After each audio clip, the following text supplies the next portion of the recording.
Domani, con presenza del Presidente Zaia, che ringrazio, inaugureremo questo hub importante. Ringrazio anche l'imprenditore, il Presidente Zago, che ci ha dato la possibilità di avere uno spazio così grande, che oltretutto è aumentabile, sono 6.000 metri quadrati più altri 5.000. Potrà arrivare quindi a un'estensione record di 11.000 metri quadrati il nuovo polo vaccinale della Marca, destinato a diventare il più grande del Veneto. Domani l'inaugurazione con relativo sopralluogo del presidente Luca Zaia, mercoledì si entrerà nella piena operatività con i primi 4.600 iscritti, soprattutto tra gli over 50, che si sono prenotati in questi ultimi giorni.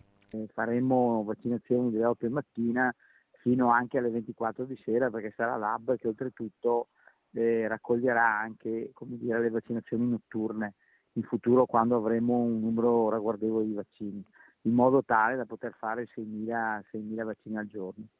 6.000 dosi quindi al target del nuovo Vax Point di Villorba, una volta a regime, oltre la metà dell'obiettivo complessivo quotidiano fissato a 10.000 per l'intera provincia di Treviso.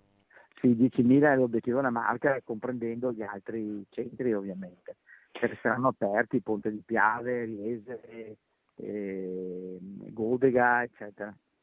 Quello nuovo di Villorba andrà a sostituire il Vax Point attualmente allestito al Bocciodromo e nel medio periodo anche il centro di Lughignano.